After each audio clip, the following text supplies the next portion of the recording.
Okay, it's January 7th, and I call this first meeting of Planning and Zoning Commission to order. We'll start by taking roll call. Jay Van Bavel. Jeannie Nyer. Jerry Fleming. Dave Bench. It appears with 4 present, we have a quorum, so we'll proceed. First off, we need to determine whether there are any public comments out there. Has anybody signed up for comments, Michaela, or anyone? Okay, very good. So we'll move along to consent agenda. And I hope you've had a chance to read the minutes from September's meeting. It's been since September. I know. Yeah, how do you like that? Okay. Do I have a motion? Well, I move to accept the September 3rd meetings. I second that motion. Okay. Okay, we have a motion, we have a second. Any further discussion? Hearing none, all in favor say aye. Aye. All opposed? Ayes have it. Before we get into regular agenda, I do want to publicly express my appreciation to Brian Nash for all the many years that he has served on this commission. And we're sorry to see him go. I thought he brought a lot of interesting and legalese kind of perspective to things that we otherwise would not have. I think we're going to miss him, I do. So thank you, Brian, and cheers for the future.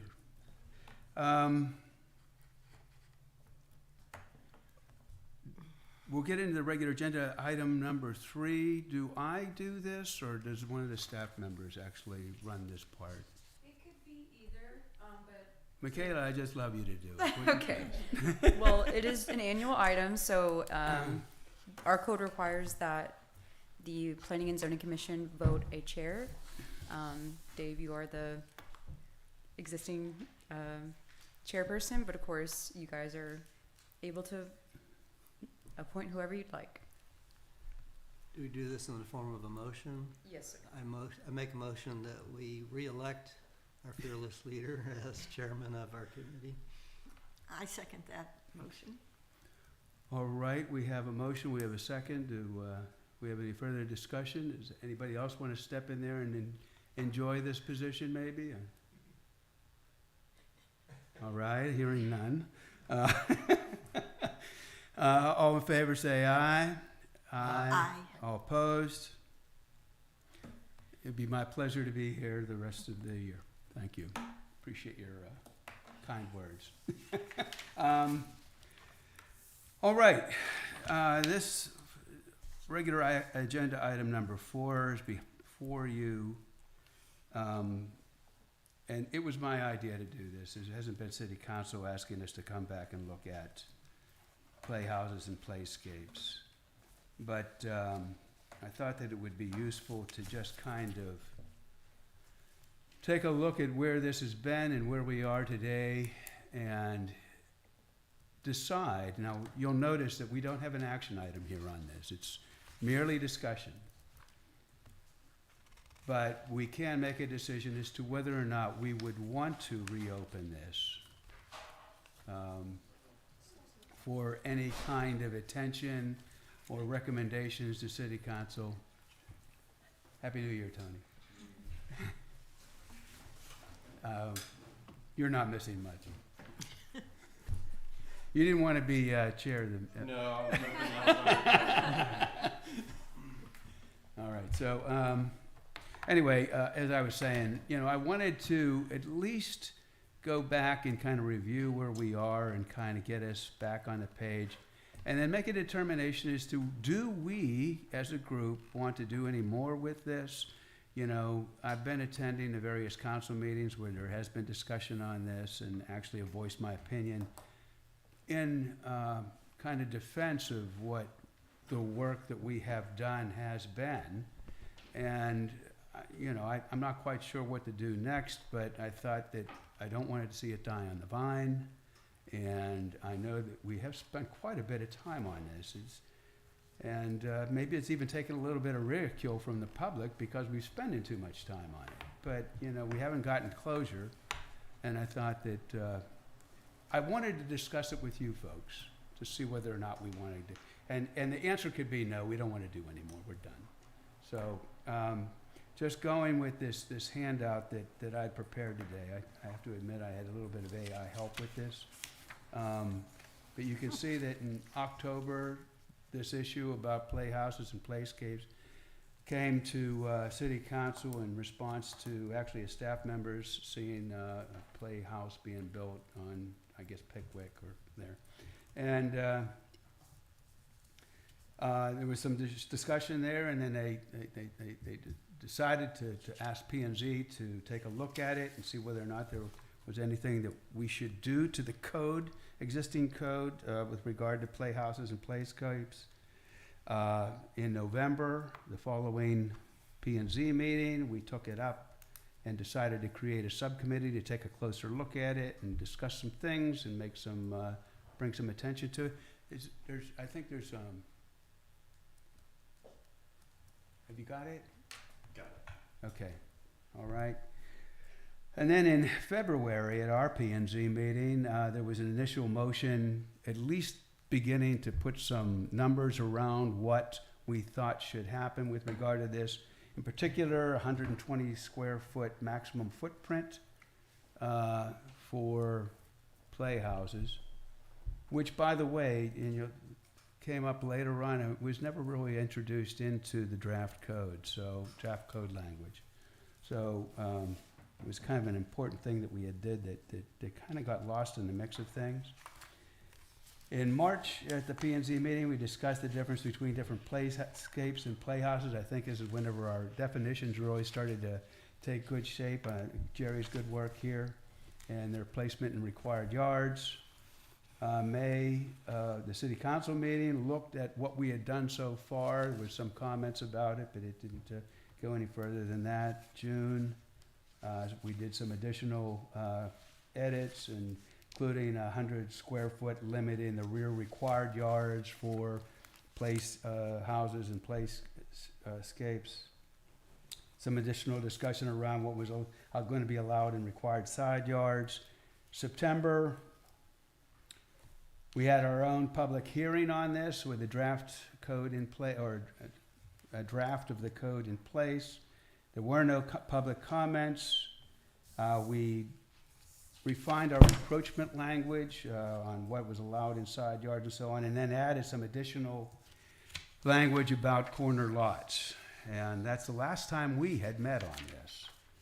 Then in September, at City Council, they had a public hearing and decided that the work that we had it wasn't completely approved, or it wasn't approved at all, really. And the decision was made to allow one of the council members or two of the council members to come up with a different version of what might be an ordinance change. And in October, that draft was then presented to City Council, and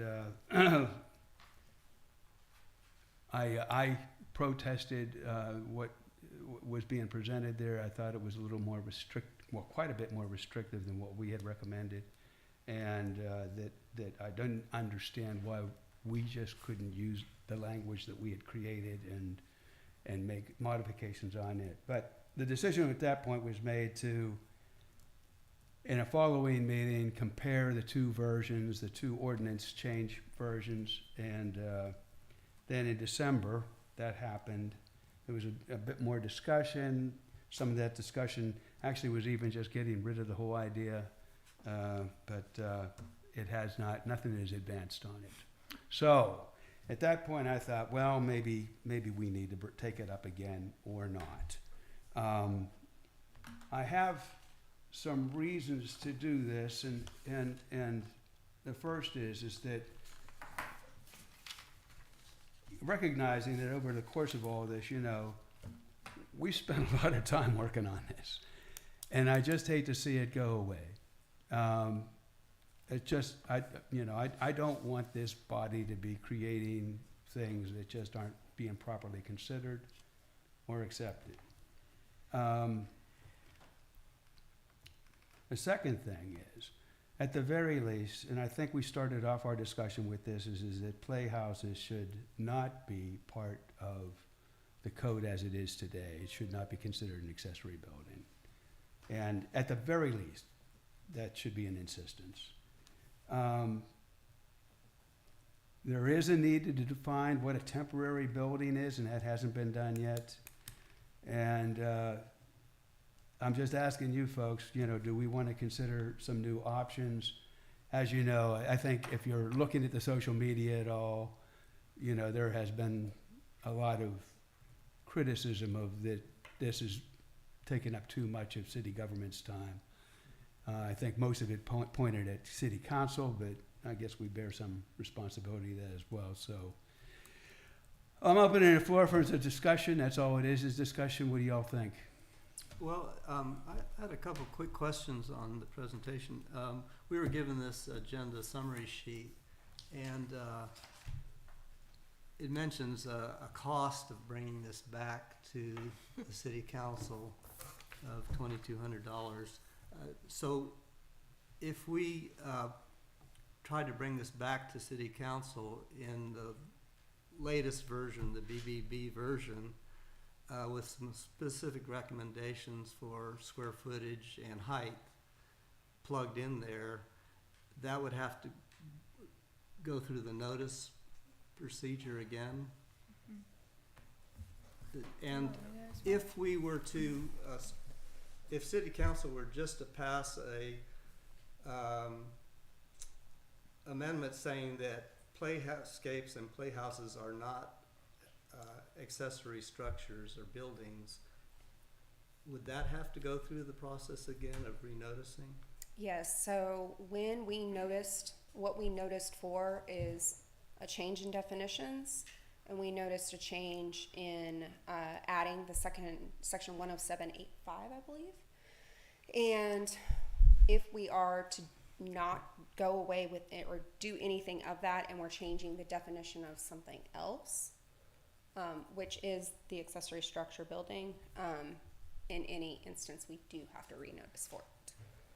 And so that renoticing is for the public hearing before the Planning and Zoning Commission and the City Council, and that's for the publication in the newspaper, which is a requirement for City Council, and then the notifications that go out to everybody. Yeah, and So, sorry, just Yes, to please. add a little bit to that. So the firm that you employ for legal services and the planning division as well, our stance is that because no action was formally taken at City Council, there wasn't, now that we're revisiting and bringing it up, there's not sufficient notice to the citizens to come and provide input to it.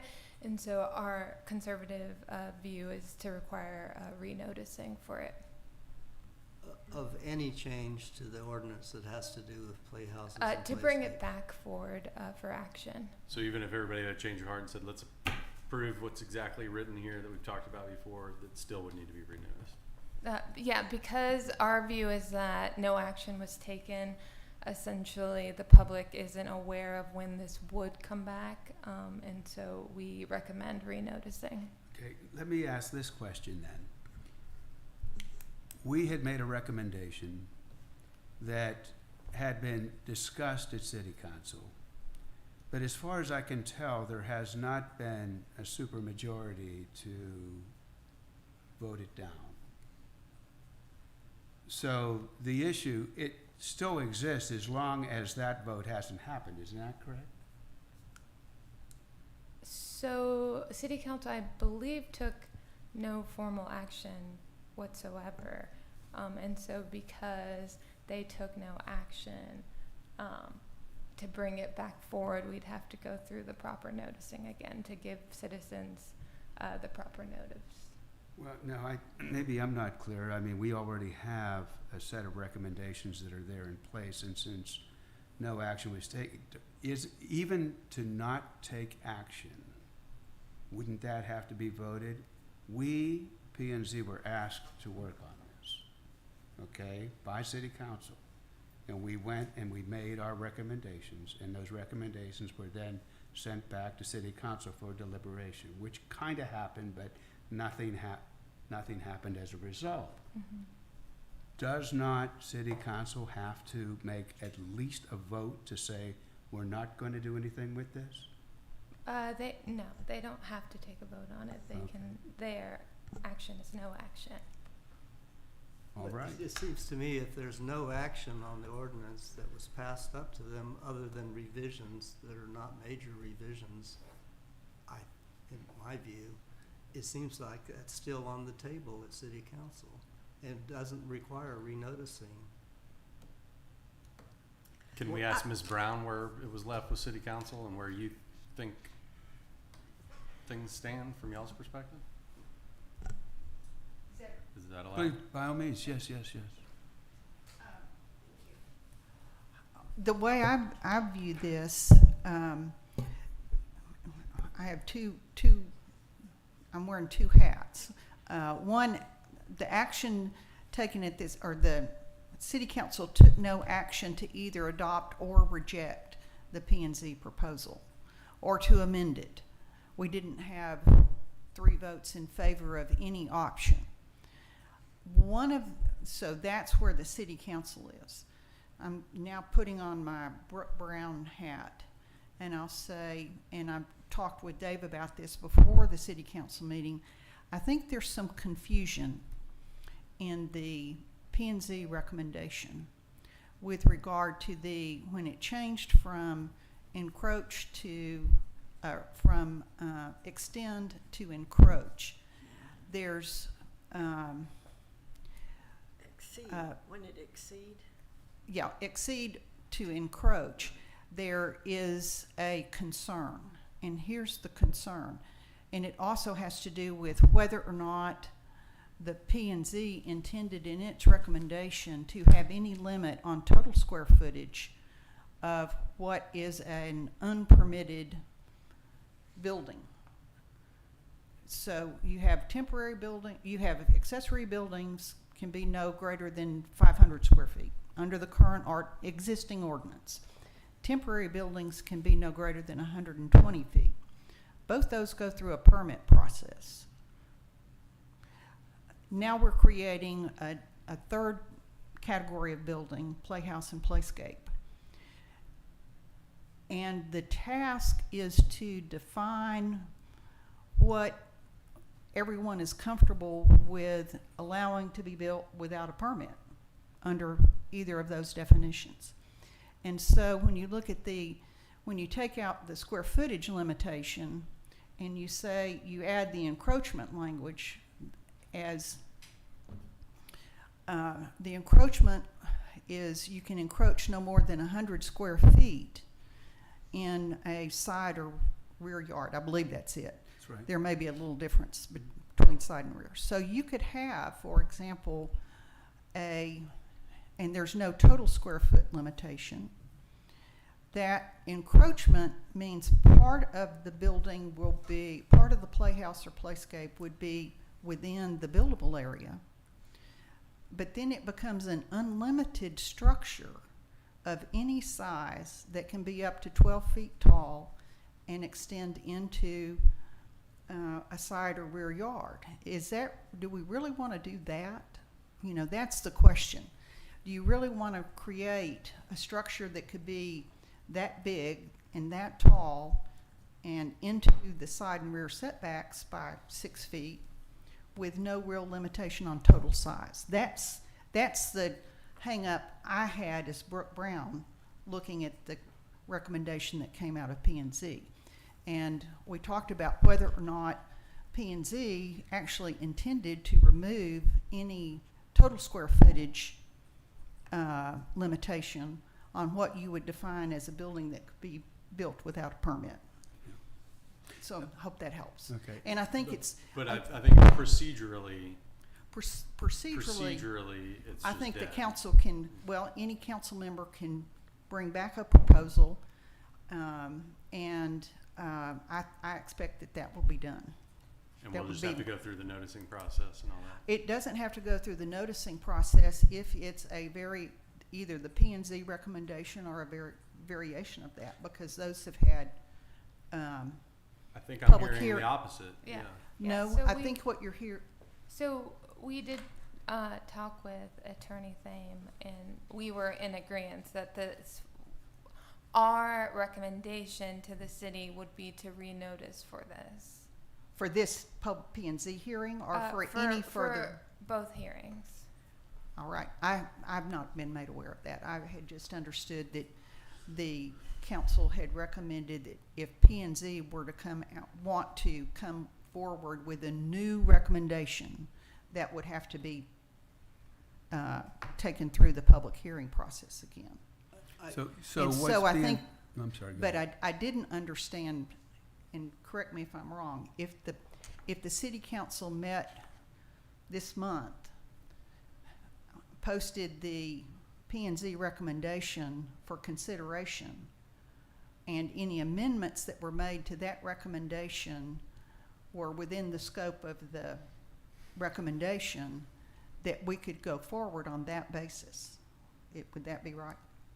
So the recommendation by us was that because no action was taken, essentially, I mean, we don't like to use the term, but it died, and so you'd have to renotice to take action again. So it'd have to go through the formal process of Okay. PNC. I was not, I had not been advised of that.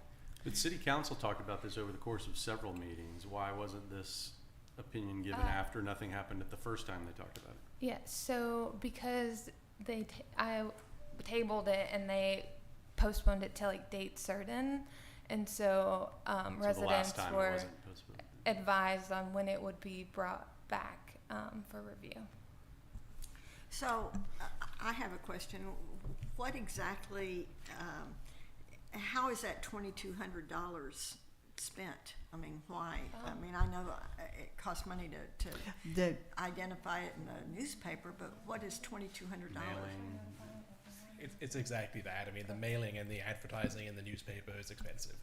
And so the total of it is approximately $2,200, not counting any kind of staff time administering it, about $2,200 of advertising in the newspaper and just the cost of mailing it. Yeah, the new state law requirement is that if there's potential to make a property non-conforming, you have to notify every property that is going to become non-conforming.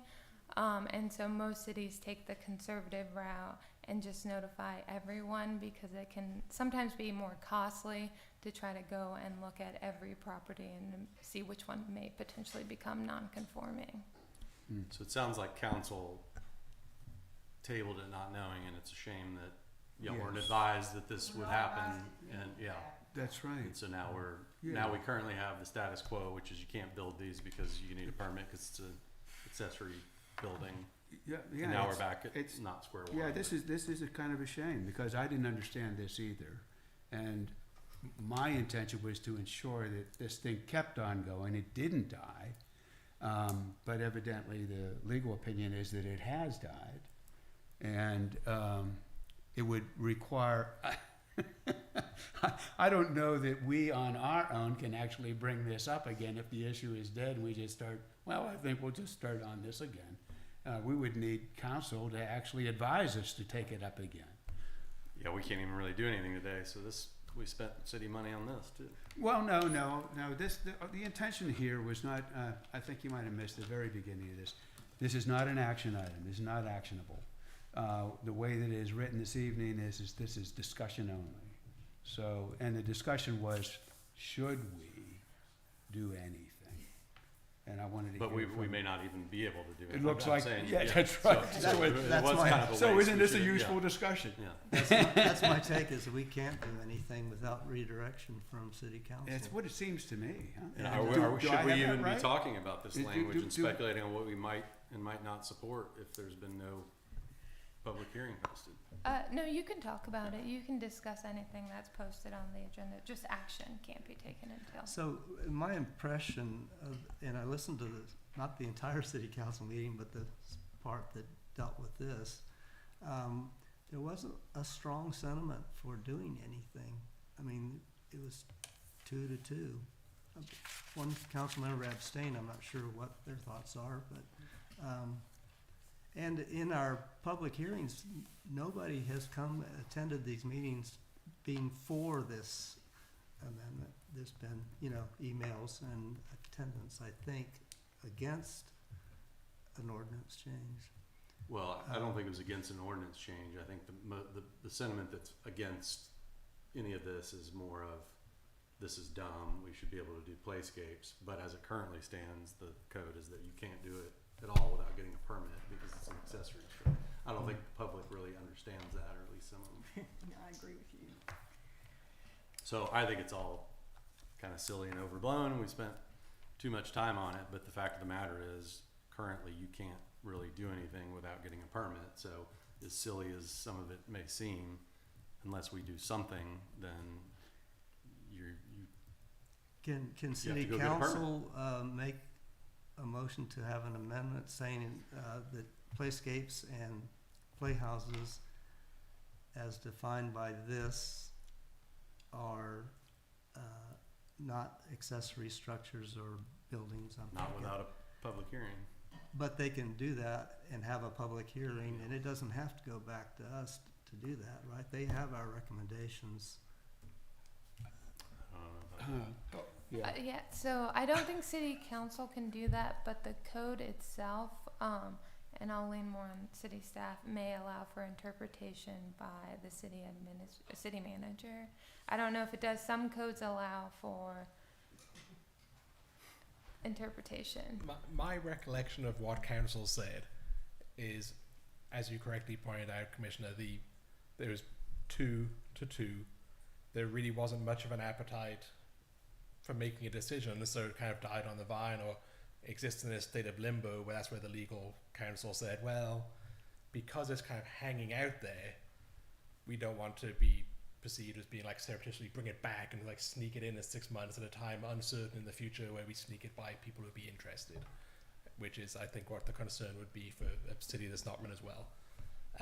There was some expression from the council that there is administrative discretion in any interpretation of the Code of Ordinances, and that administrative discretion, kind of I know it when I see it. I know a playhouse when I see it, and Nikki does too.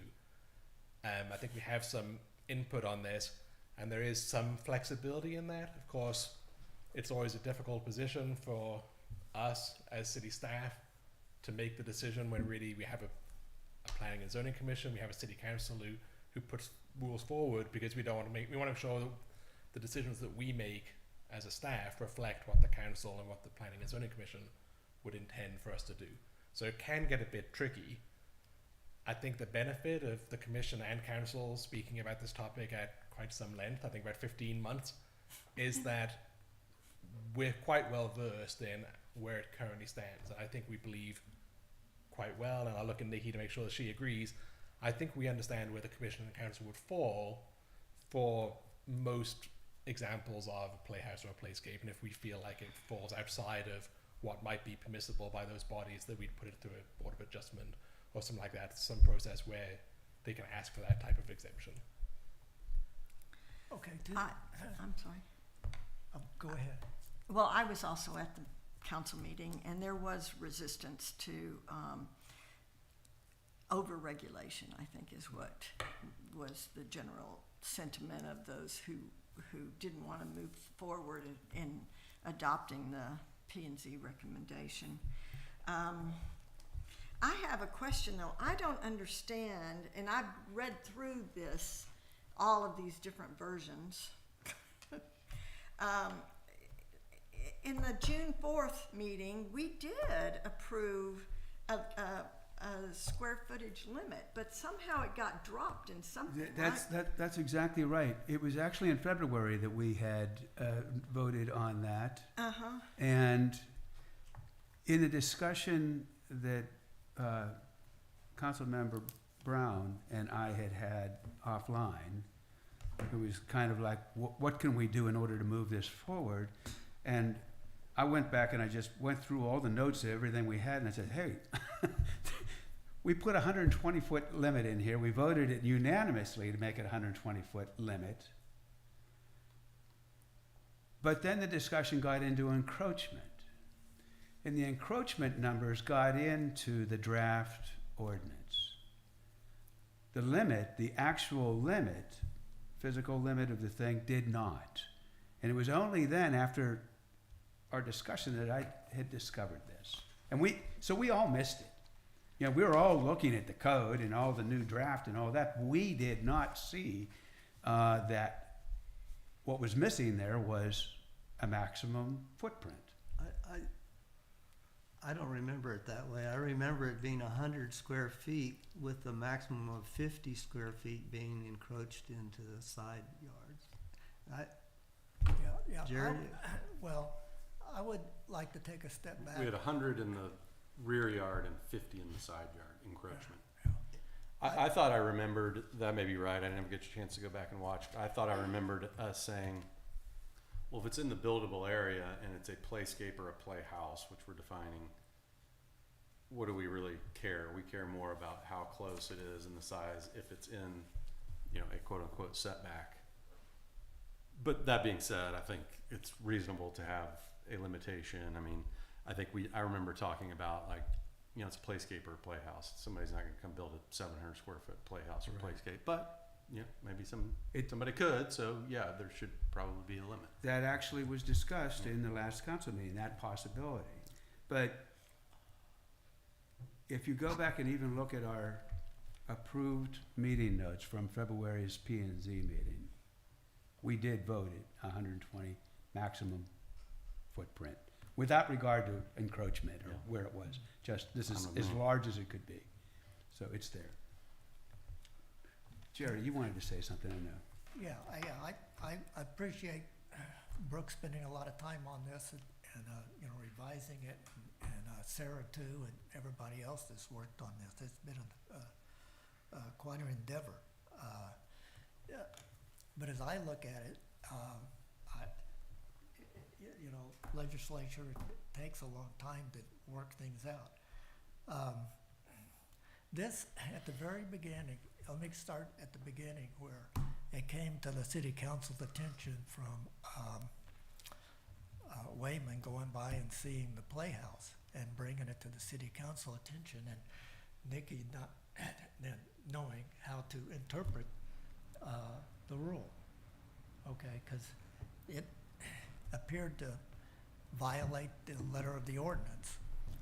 And so it got put on our plate in the midst of all our height regulations. But we looked at it and we scrutinized it in all these angles and pushed and turned. But now that I've beat this thing all to death, I have no problem with it going back to the original ordinance where it says no playhouses in the required yards.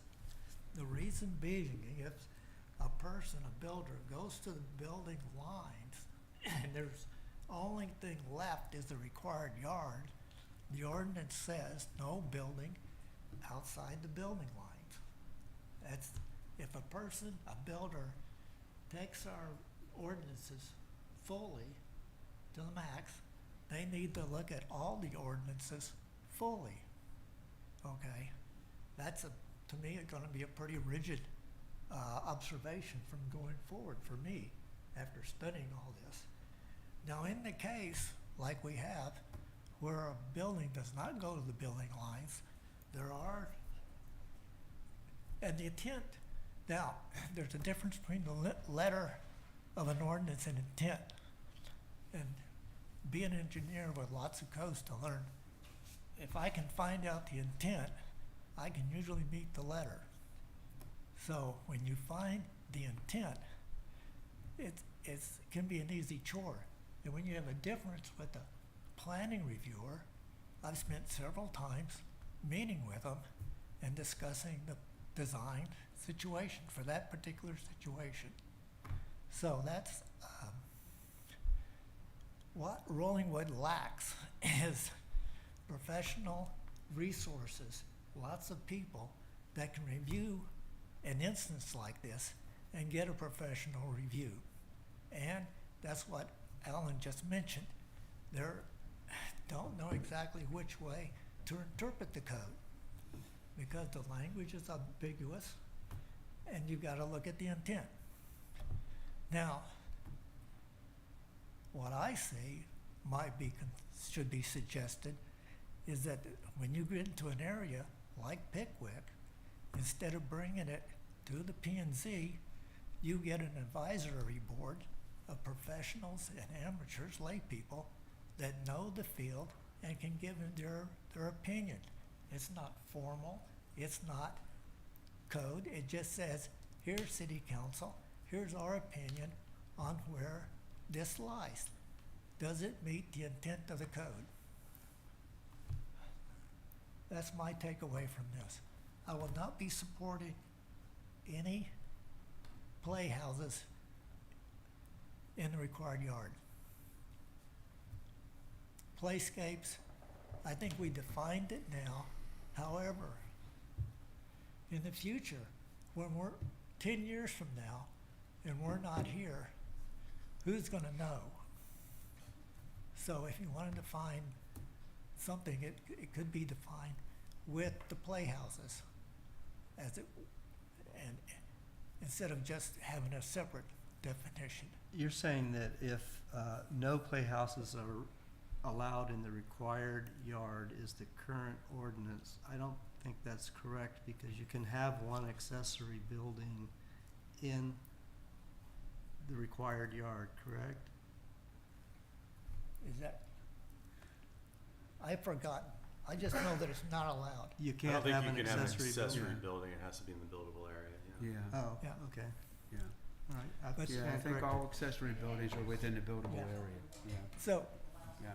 But And we that- talked about all That's this in the buildable. ad area. nauseum, voted on it several times and crafted language to allow it to encroach into the rear and side yards, and that's fine. You can yeah. change your view, obviously, but I think regardless of whether you're taking up the whole buildable area or not, I'm totally fine with playscapes and playhouses encroaching by some margin into the required yards. That's my position. Well, With, you know with what? reasonable restrictions on them, which is what we Well- tried to do. Well, Okay. I tried to differentiate between playscapes and playhouses. I like that, yeah. Well, And, that's- and one's 5 feet and one's one's 50 feet and one's one- 100 feet. no, one's a swing that can go anywhere, and one's a building that shouldn't go at all. Without a floor. Yeah, and we differentiated how Yeah. we treated them as Yeah. well. Exactly. Can I ask And I think that was great. if the city council decided they wanted to take this up again, working off the last draft, which is, I think, referred to as BBB, they can initiate that without sending it back to P and Z, because I feel like we've done our job. It's, Well, that's the question. They didn't, so that because they took no action and they didn't postpone it to like a date certain, they're really, the citizens don't have an idea of when that's gonna come back, and so our recommendation is to go back through the process, notification. I understand the P&Z, notification city requirement, the city council. council would have to notification requirement for that meeting where they would take this up Yeah, again. so but- the state law requirement is that any amendment to ordinances have to go through P and Z and city council. Okay. So we recommend the whole process. See, It you has to didn't, go you, through- you didn't realize you had such power, Jay.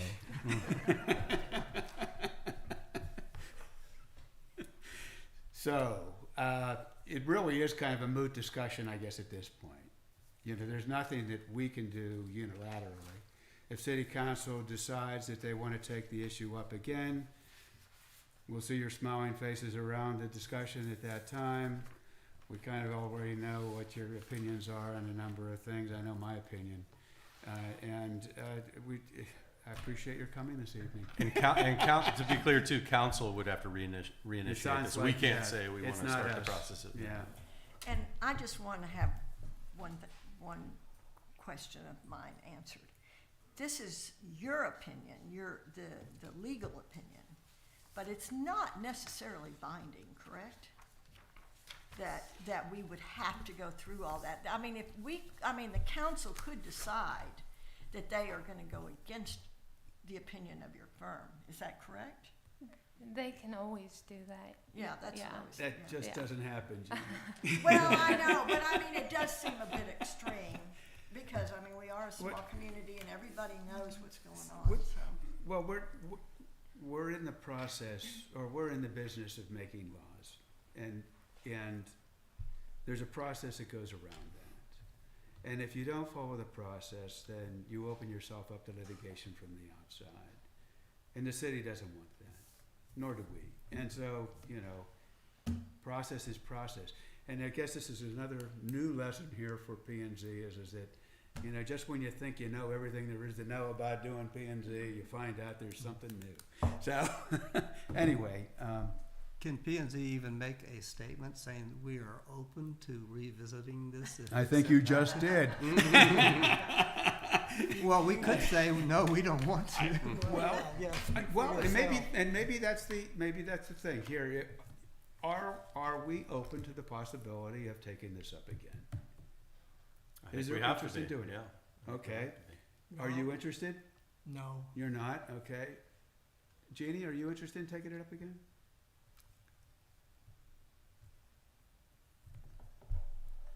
I'm not sure. It's not a binding, this is not a binding vote. Right, I mean, I actually thought our recommendation was pretty comprehensive and well thought out, so.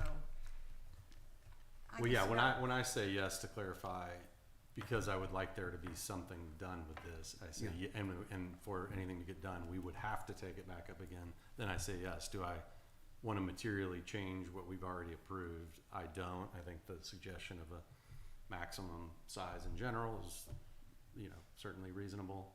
So that, I guess I wanted to clarify my reason of saying yes. I do not want to talk about this anymore. So, but I would like something to get done, and in order to get it done, we would have to talk about it more. And And that is what I Yeah. agree And with. I hear that. That's my opinion also. I agree with that as well, and that's the reason why I wanted to bring this up. Okay? So, it would seem that in general, we have fair solidarity around the idea that we don't want this to die. We want at least something to happen. We want our opinions to be considered. May Yeah, and I guess I would is ask that- you, Is Dave. that statement correct? Correct from me. Okay, yeah. And Dave, I guess I would ask the question of, we're all here, should we talk about the minor changes, or should we just wait until they Why don't we tell us just to talk wait? about it? Let's Okay. just wait.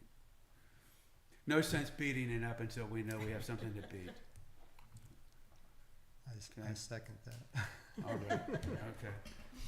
All right. I'll take a motion to adjourn. I move that we adjourn this P and Z meeting. Okay, got a motion, got a second? I'll second. All right. All in favor, say aye. Aye. Happy New Year. Thank you.